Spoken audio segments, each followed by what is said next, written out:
Good evening, Nigeria. Welcome to the Issues and Voice of the People TV, where truth meets power and nothing is off limits. I am your host, Jerry Apelohai, and tonight's show is a warning shot to the political elite. 3 stories, one fragile nation, and a future hanging in the balance. First, a loyalist turned rebel, Aliyu Audu, former presidential aide, has dropped a political bombshell, declaring he quits Tinubu's government to plot his 2027 defeat. He accuses the administration of killing democracy from the inside and vows to lead the resistance. Is this a bold stand of principle or the first major defection in a northern backlash against Tinubu? Secondly, chaos within the APC. The Tinubu-Shettima alliance is under fire. Literally, an APC stakeholders meeting in Gombe descended into violence over an alleged plot to drop Vice President Shettima from the 2027 ticket. Chairs flew, a zonal vice chairman was attacked, loyalty is fractured. Is the ruling party already at war with itself 2 years before the election? Thirdly, Peter Obi takes the mic. Over 50 Nigerians killed in Benue, homes lost to flooding in Niger State. President Tinubu stayed silent until criticism forced his hand. Peter Obi calls it a failure of leadership, character, and compassion, warning that as long as Nigerians vote tribally, they will keep getting failed leaders. Is it right, or just playing politics with tragedy? Tonight, we are asking the questions that matter. Is Tinubu already losing the 2027 narrative? Is the APC spinning toward collapse? And is Peter Obi's critique a wake-up call to Nigerians or a political gambit? No filters, no scripted lies, just truth unplugged, unafraid and undeniable. This is the Issues. And Nigeria, the conversation starts now. After this short break, we'll dig deeper into these topics and more. Don't go away.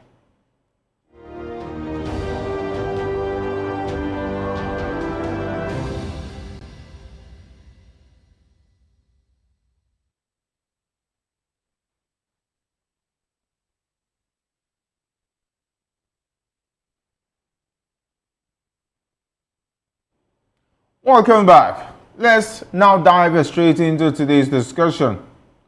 We started off with Aliyu Audu, former senior special assistant to President Tinubu on public affairs, has publicly declared his intention to actively campaign against President Tinubu's re-election in 2027.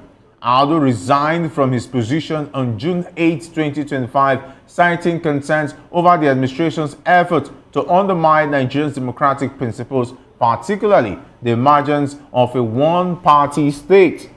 In his resignation letter, Audu emphasized that his decision was rooted in conscience rather than rebellion, stating, and I quote, "I refuse to be used directly or indirectly as an instrument to reduce Nigeria to a one-party state." Audu's resignation adds to the growing discontent within the ruling All Progressive Congress APC, especially concerning its political alliances and strategies. He specifically criticized the alliance between President Tinubu and Minister Wiki, a former member of the opposition People's Democratic Party (PDP), describing it as an unholy alliance that threatens democratic values. This development coincides with broader political realignment ahead of the 2027 elections. Former Vice President Atiku Abubakar has announced plans to lead a coalition aimed at unseating President Tinubu, signaling a significant shift in the political landscape. Additionally, divisions within the northern region of Nigeria, particularly among core northern leaders, indicate a fragmented support base for President Tinubu's re-election bid. Audu's resignation and subsequent declaration to oppose Tinubu's re-election underscore the intensifying political dynamics as the 2027 elections approach. His actions may influence public perception and contribute to the evolving discourse on Nigerians' democratic future. Today, I'm delighted to be joined by two esteemed guests here in the studio. We have, for the first time, Dr. Peter Akinsiki. Dr. Akinsiki is a philosopher, development economist, and best-selling author. He is also an erudite commentator on economy, finance, politics, and power. And I want to start with saying congratulations. And you're now a doctor, and of course, for the first time, you're appearing on our set as Dr. Akinsiki. It's great to have you join us. Thank you so much for having me. All right, it's always a pleasure, and of course, it's a pleasure to have a doctor with us in the house. Talking about Dr. Peter Akinsiki. Now joining us virtually is a barrister, Geoffrey Umegbogu. He is a social commentator and human rights activist. Good evening. You're welcome to the issues. Good evening. It's my pleasure once again to be with you this evening. All right, and of course, I want to start with you, Barrister Geoffrey.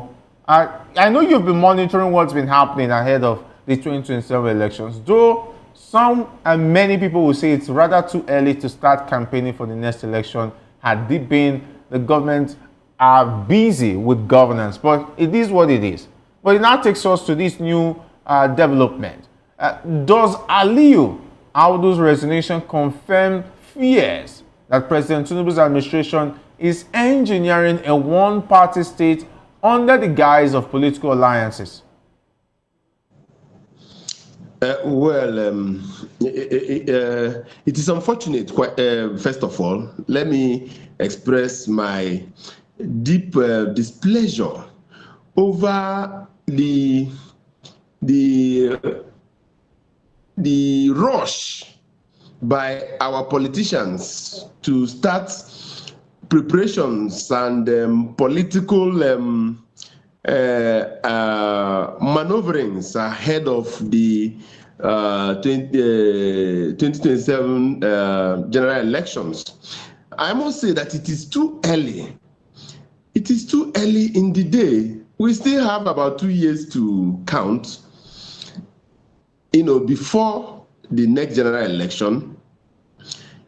By now, I should expect that the current administration will be on a fast track towards achieving their manifesto or their set programs and policies. But what we are having now is that our politicians only think of the next elections, not the next generation.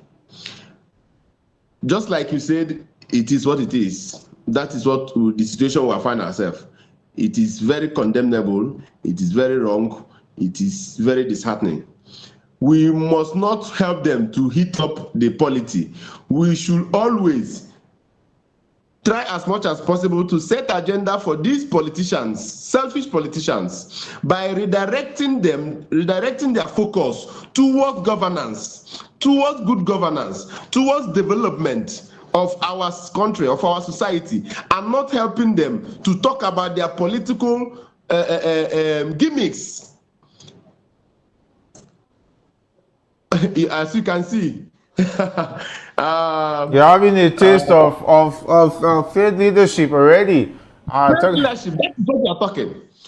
This is a country you cannot enjoy constant power supply. And then people are talking about next election that should be coming up in next 2 years that we are talking about now. It is too bad.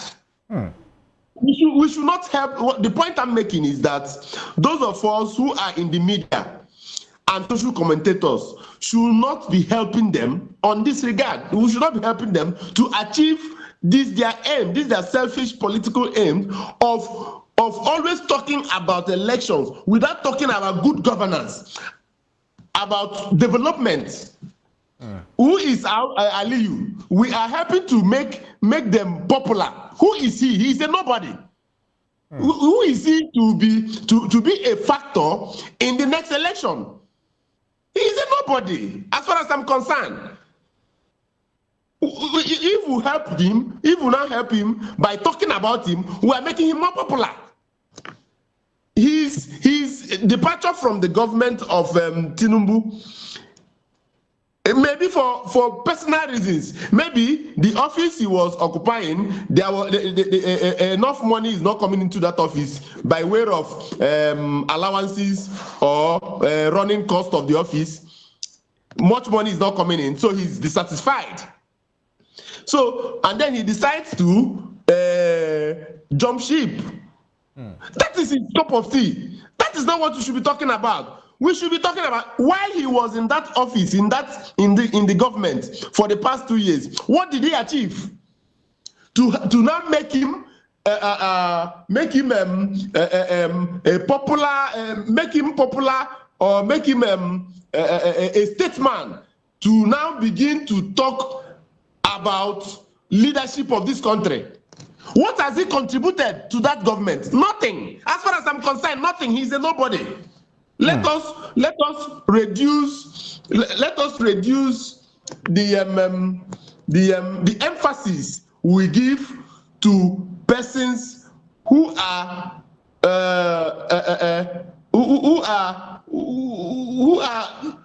infinitesimal in this our society.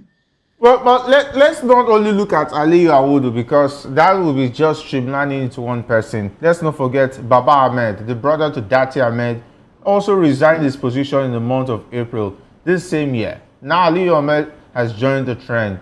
It shows that maybe something is really not working. If those all of them are opportunists. They are all opportunists. They didn't get what they wanted from the government, and they decided to jump ship. It does not mean anything.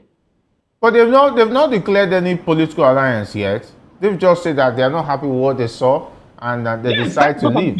Okay? Yes, that's what I'm saying. Because they are not getting what they wanted.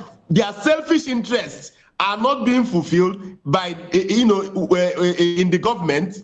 They decided to leave. That is their personal reasons. It is not what somebody like me and you should now come and be publicizing for them. Okay, that's an interesting way to look at it. Let me now go to Dr. Akinsiki, because I know he has also said that there will be a time where there will be infighting among the APC stalwarts. Does it look like that day has already started coming? Because just 2 years before the election, with the former top 8 now actively working to defeat the same government he once served. What does this say about the internal stability and legitimacy of the Tinubu Shettima administration? Well, for me, I want to start by commending him for his courage, because Nigerians don't resign. Understand me? Nigerians don't resign from their political positions. So if you see anybody that resigned, understand, he should be commended. About 6 years ago, I met Festus Keyamo. That was under the Muhammadu Buhari regime, when he was Minister of State.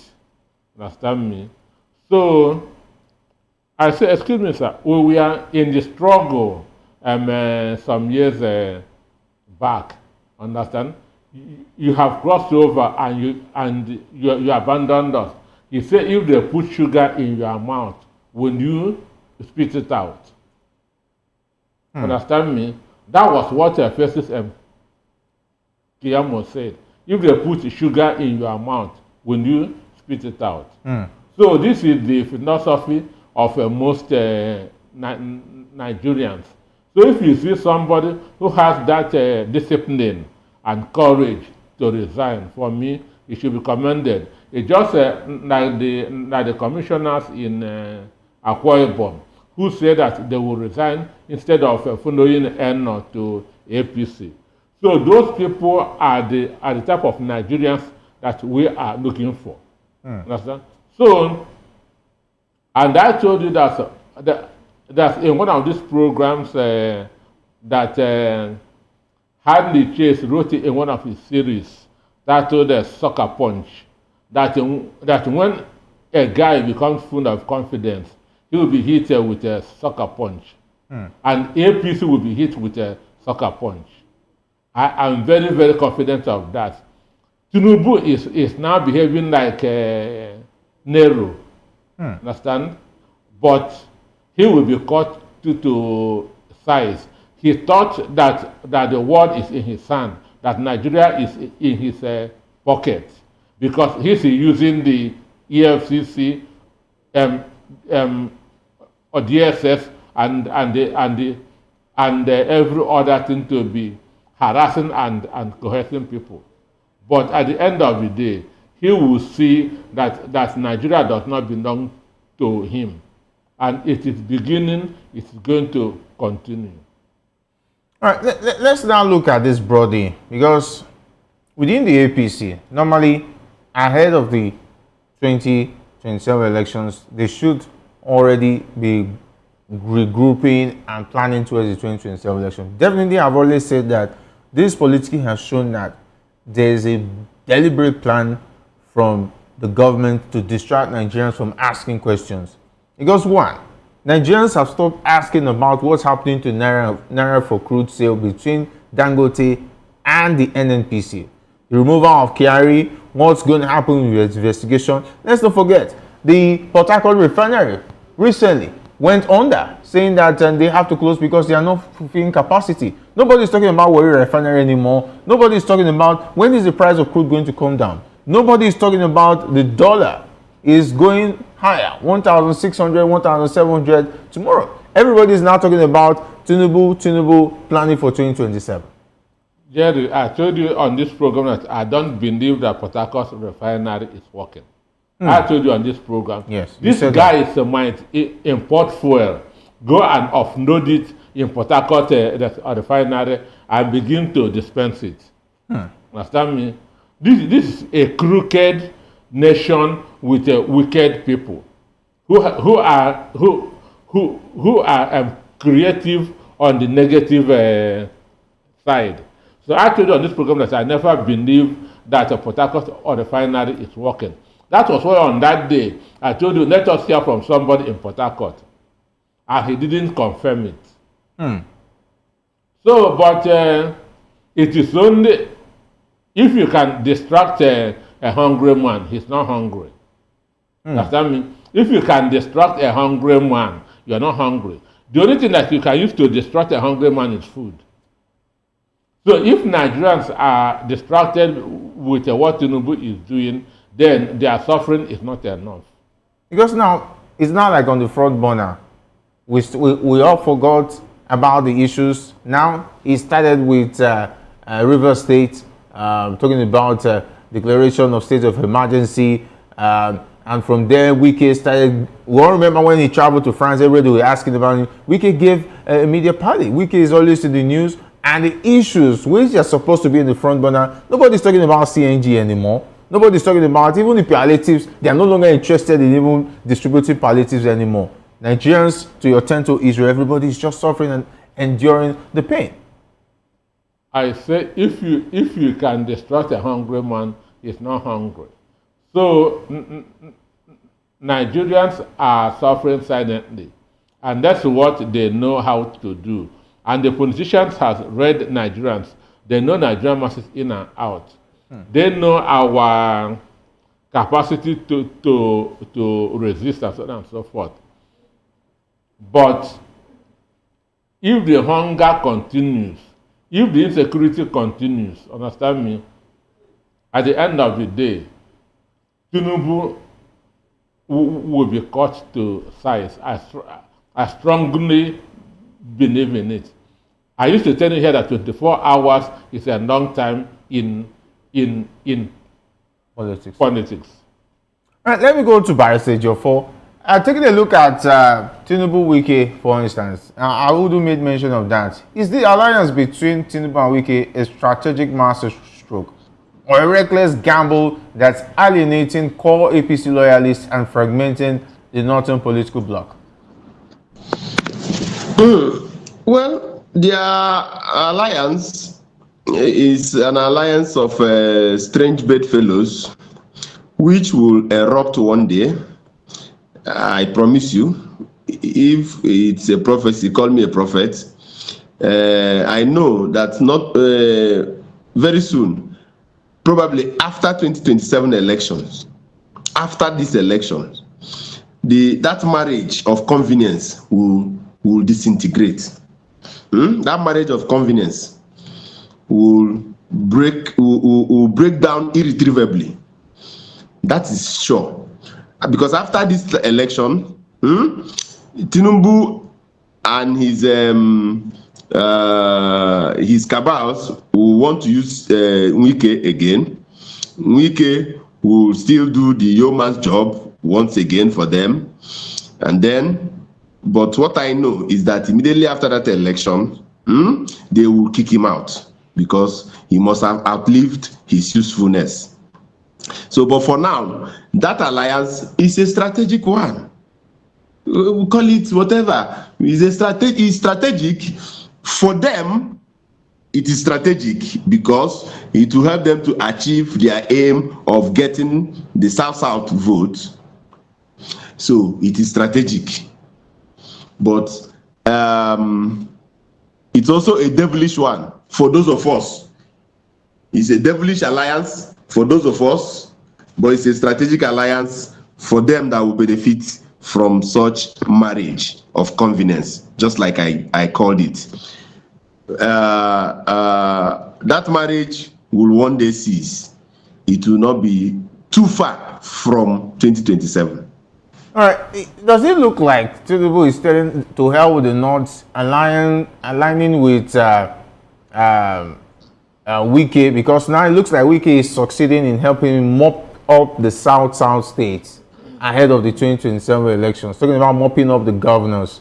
And the North is already crying foul and, of course, raining thunder and brimstone ahead of the 2027 elections. Is it like throwing the bed and, of course, catching stones, or to run against other beds and leaving the one in the hand just to chase the one in the bush? Well, no good politician can say to hell with the North. Because either by hook or crook, that's where the bulk of the votes come from. Understand? So, I have been in an election observing I have monitored election in all the states of the country. So the Northerners vote far more than the Southerners. Okay. If you go to North, to Adamawa, Sokoto, Borno, you see about 1,000 kilometers. That's 1 kilometer of queue. Understand? Men queuing on one side, women queuing on one side. You'll be wondering what is going on. So they vote far more than the South. Understand? Even underage. Understand me? So they vote far more than the South. So if you want to win an election, presidential election, you cannot say to hell with the North. So if Tinubu want to alienate the North, he will go nowhere. Understand? Because what he is winning is the political elites in the South. And he may also win the political elite in the Southeast. I mean the political elite, not the masses. Not the masses. Because there's no miracle that will make Tinubu get 10% vote in any of the Southeast states unless rigged. Unless rigged. There's no miracle that will make Tinubu get more than 10% in any of the states in the Southeast unless AI generated the votes. I'm telling you. Because he has not done anything there.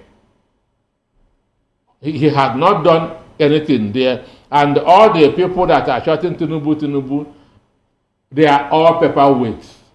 Understand me? They are all paperweights. For me, I've not seen any Igbo man that will make me vote Tinubu. Understand me? They've not born, at least Azikiwe is dead. Okpara is dead. Ojukwu is no more. I've not seen any Igbo man alive that can make me vote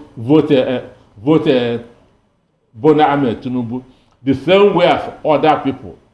So what they are capturing, what they are bribing is the political elites who have no control over anybody. And Igbos are Republican by nature. Understand me? You are in your own house, I'm in my own house. You cannot control your own house and come and control my own house. Understand? In Igbo land, we find it difficult to even answer, sir. Understand me? So for me, what he's doing is capturing the elites, not the masses. Understand me? Not the masses.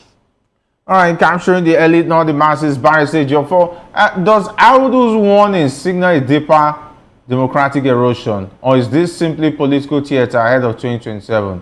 Are Nigerians really at risk of sliding into authoritarian-style governance? We have been in authoritarianism since 1999 that we entered this thing we call democracy. We have been in authoritarianism. In 2023, that Obasanjo, when Obasanjo won his second tenure, all of us know how it happened.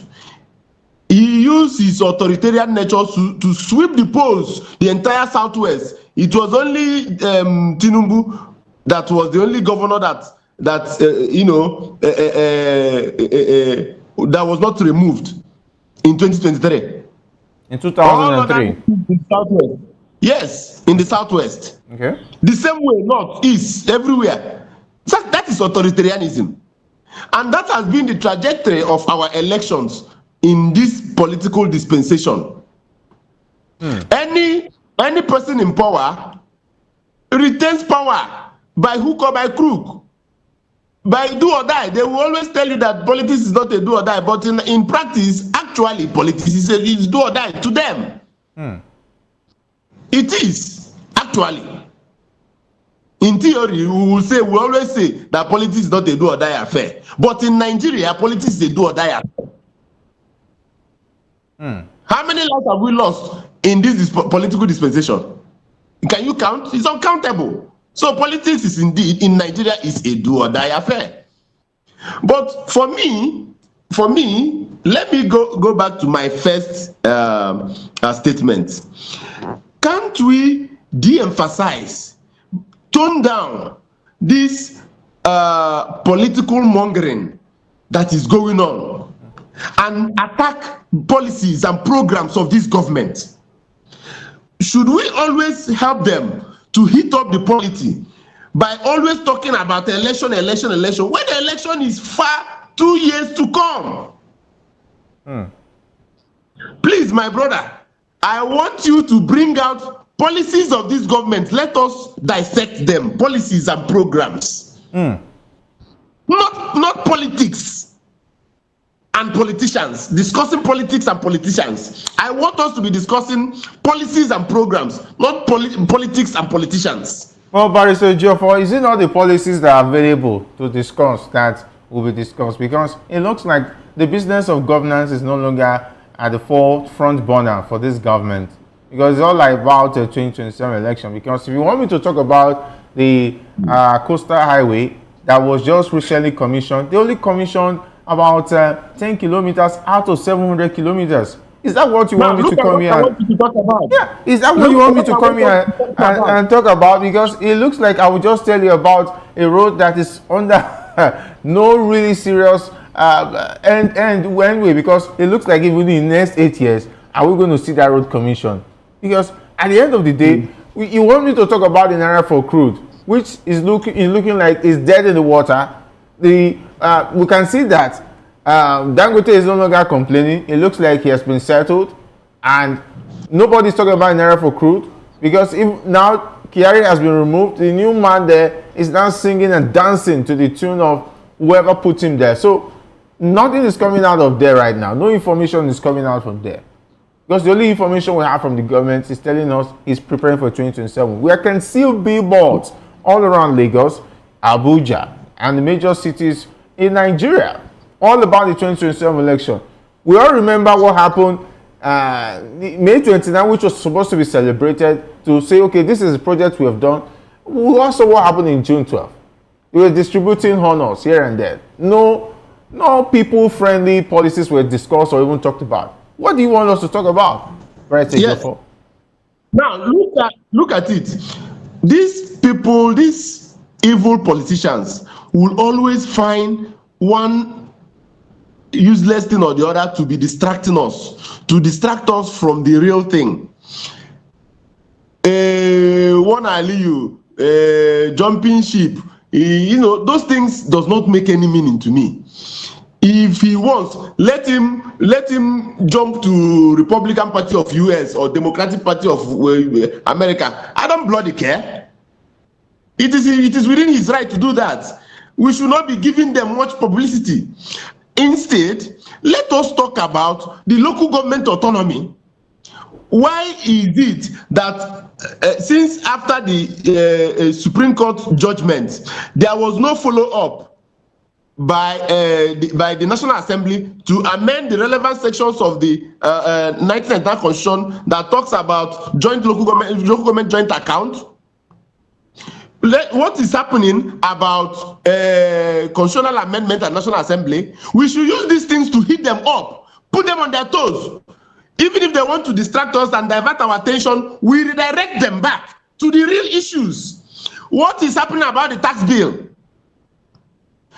Minimum wage. Do you know that minimum wage that was signed into law has not been paid even by the federal government, and no other state in this country, in the whole Nigeria, has paid minimum wage fully, except Edo State that managed to pay it because they were in election. Few months to the election, Edo State paid 70,000 minimum wage by the previous government of Edo State. Apart from Edo State, I do not know any state that has conformed with that minimum wage. And if they don't conform to the provisions of that minimum wage bill, what is the consequences? We should be educating Nigerians. We should be the agenda setters. That is the job of the media, and not to allow these politicians to be setting an agenda for us. And then we'll be coming here to be talking about politicians' personal, selfish, political moves. We should be talking about why is it that even the federal government that promulgated the minimum wage has not paid that minimum wage to their workers. Up till now, we are still talking about what they paid was 40,000 naira. At least the youth corps have started receiving their 77,000. I think it's 77 or 73,000. But if you take a look at after a copper made noise about it. So this is the kind of thing the media should be doing. Yeah, it's also very interesting because the thing is that there will always be issues like that will always come up because we always bring them at the front burner on this platform. But definitely when issues are happening within the political elite, definitely we will have to beam the searchlight on it and of course look at the 2027 election, since that is what is of most interest to most of them. But let's now go back to the next conversation, which is rather interesting because there was a free-for-all in within the APC just this past weekend, because despite the 2027 election being 2 years away, an alleged plot to drop Vice President Shettima as the President Bola Tinubu's running mate in the poll has divided the All Progressive Congress. A meeting held by the APC Northeast stakeholders in Benue State on Sunday, of course, went almost to fisticuffs, where there was a fracas as supporters of the Vice President attacked the party's zonal Vice Chairman, Mustafa Saliu. An angry member was seen in the viral video hitting Saliu with a chair as he scampered away to escape the wrath of the party faithful. Another delegate also threw a black plastic bucket at him. The gathering, which was held at the International Conference Center Gombe, was originally convened to reaffirm support for President Tinubu's second term bid. All right, let me go to Dr. Peter. What does this violent fallout at the APC Northeast stakeholders meeting tell us about the party's internal cohesion, and is Tinubu losing control of his base? Are we seeing a look-alike of what happened when he was governor in Lagos State, where his vice was changed like no man's business? Is he taking that to the presidency this time? I want to start with what Barrister Jaffa said about Obasanjo's election. Okay. Understand? Elections in Nigeria became competitive from 2015. Understand? 1999 was a walkover. Obasanjo, Fandaye. 2003, Buhari. Understand? Buhari, Obasanjo. Understand me? Then there's no other person that can win that election apart from Obasanjo. Understand? Because Obasanjo was candidate of the North. So even though Okadibo, Buhari used Okadibo as a VP, understand? The East, South-East still voted for Obasanjo. South-South still voted for Obasanjo. Free will. Nobody can say that he or she was forced. Understand me? They voted for Obasanjo free will because we know what happened when Buhari was a head of state. Yes. Understand me? So there's no way we can vote for Buhari. Then 2007 was Buhari again and Umaru Musa Yar'Adua. It was a walkover. 2011 was when Jonathan came with the breath of fresh air, which catch fire everywhere in the country. It was a pure walkover. Understand me? So when we began that to have competitive election was in 2015, understand me? 2020, 2019 and 2023. And 2023 was the most competitive election we've had in the country.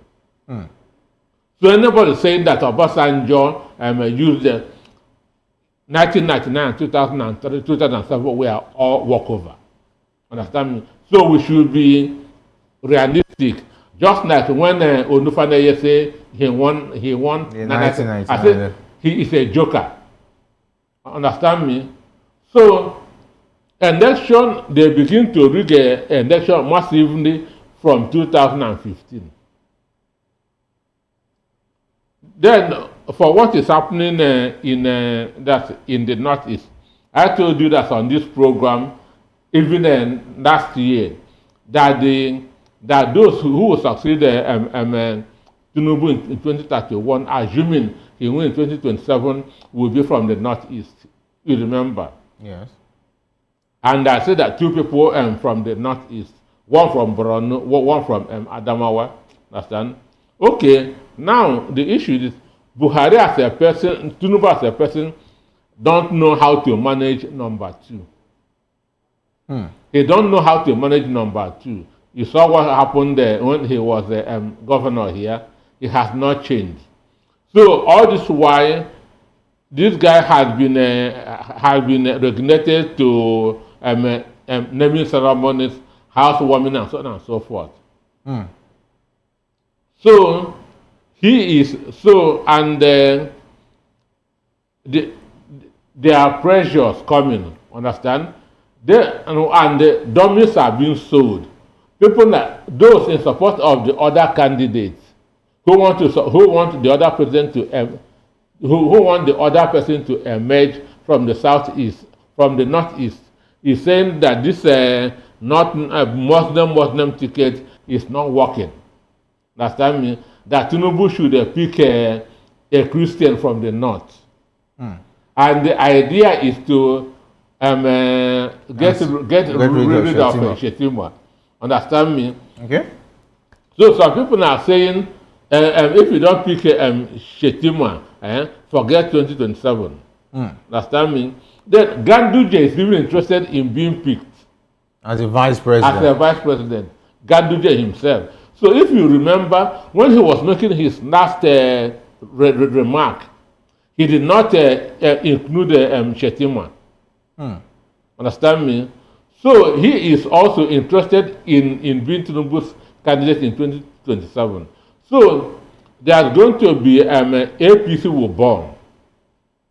There will be an implosion in APC, and this Shettima thing is going to be part of it, because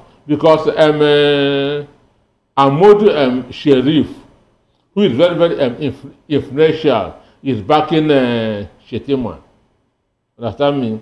Then Nuhu Rebadu, who is the second person from the Northeast that is also interested, is also throwing a spanner, understand me, to the wheels of Shettima.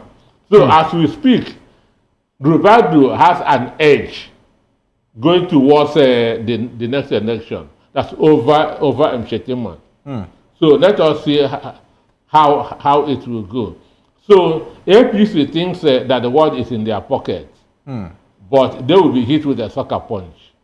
Barrister Joffa, I would like you to add to this, because I know you want to discuss those issues really badly, but unfortunately we have been put in a position where we have to look at the politicking among the elites, because we've seen the trajectory of Bola Ahmed Tinubu, where the way he deals with his deputies, and now it looks like Vice President Kashim Shettima is now in that web. Why is there less plan to drop President Shettima, sparking such extreme reactions, and does it reflect ethnic, regional, or strategic fault lines within the APC? Well, I want to agree with you that it is sparking his the subtle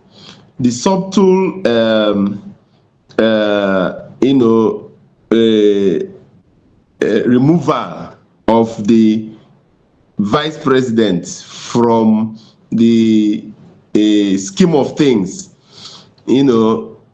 is in fact, let me just describe it as a pointer to the implosion that will soon happen in APC. APC is getting too big and will soon experience an implosion within. But I also trust the crisis management capabilities of President Tinubu, President Bola Ahmed Tinubu. He's a good crisis manager, and anybody should give him that credit. He will always have his way, have a way of meandering through crisis, period. There will be crisis if he tries to drop Shettima, quite all right, but that crisis could be managed. It could be managed because the North cannot overreach their elites. The North is different from the East. In the East, the Easterners are fundamentally Republicans in nature, but the North are feudalistic. Feudalism means that there are hierarchy where power cascades. There must be somebody up there that you will listen to, and that person will have some other person that he will listen to, and so forth and so on. So the North is built like that. Tinubu knows this fact very well. If I am a politician, if I am in the shoes of Tinubu, I will expend more time and resources and energy in the Southeast and South. Just like he's doing now. He's trying to mop up the Southwest, the South. So very early before the election, and that is very strategic because he knows that those of us here we don't